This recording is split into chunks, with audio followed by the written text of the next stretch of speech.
this is one of those illnesses which is very hard to diagnose early. Yeah, it's really very hard to recognise early, even from the patient's point of view. I mean, we term it the silent killer. I know it's an awful phrase, but it's very apt in that your ovaries are deep inside your pelvis, and you get a cancer there that they grow, and they're very soft, and the tissues around them are very soft, so it has to get to quite the size before you feel symptoms. Now, to me, the most important aspect are the symptoms, and two of the symptoms in particular, lower abdominal or pelvic pain, right?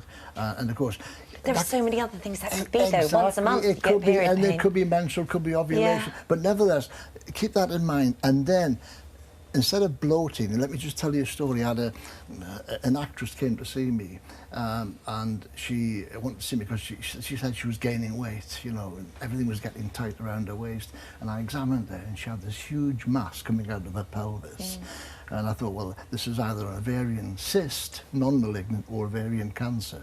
And of course, that's often how it can present itself, as your waistline's getting tighter. You think you're putting weight on, you're doing exercise or whatever, and it's a tumour growing. It may not be ovarian cancer, it could be a cyst, but you know, those two in particular. And also feeling full after a meal quickly, that's another sort of odd one that can occur. So if you have these for maybe 2 or 3 times a week, just go and see your GP, especially in a certain age group. You know, it's more common in women over 50, 60 years. And once you go see your GP, do they refer you to go and get a scan or a check? Oh, yeah. I mean, the GP will examine you. It may be obvious to the GP. If not, Something then a scan will tell what you. Well, March is Ovarian Cancer Awareness Month, so be aware. Thank you for that. Also, you know, it can affect families. So if there's a family history of breast cancer in women under the age of 50 or ovarian cancer, you may be at increased risk because of a genetic predisposition.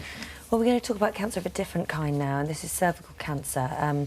We heard about this story. It's been in the papers recently. Such a sad story. A teenager has died from cervical cancer after being refused a smear test because she was too young. Sophie Jones, 19, had been suffering from severe stomach pains for months and was initially told by doctors her illness was down to Crohn's disease, despite Sophie asking for a smear test that could have picked it up.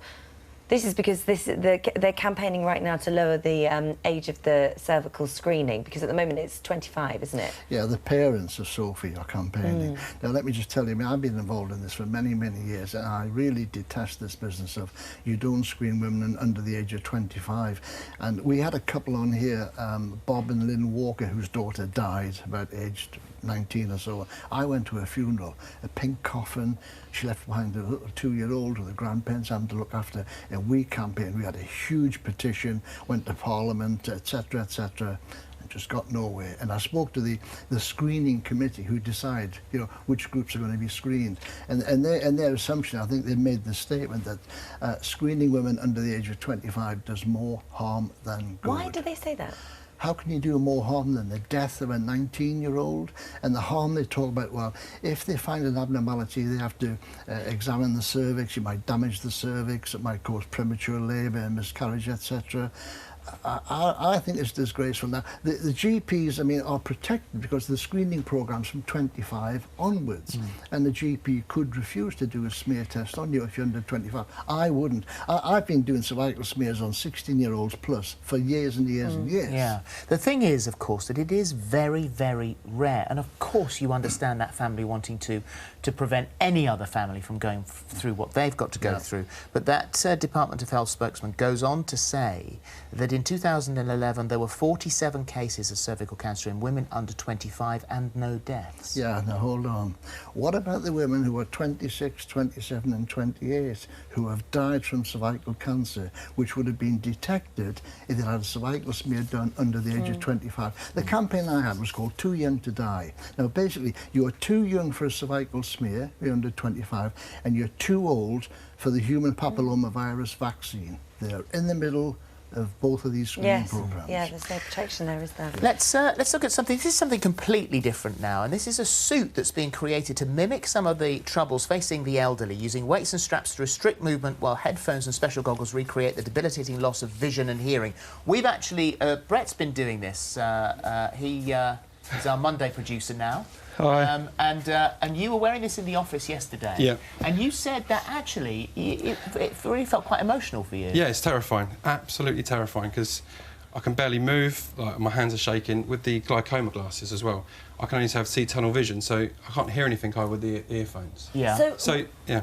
I don't know, so explain what you've got actually on you. So on your hands you're wearing these special gloves. Can you hold them for me?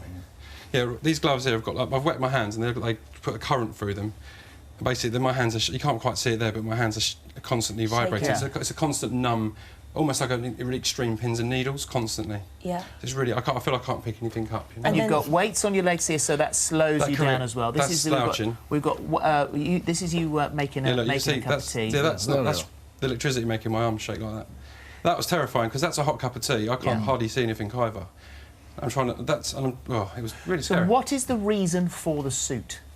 Well, it's to make, obviously, healthcare workers aware of the difficulties that older people have.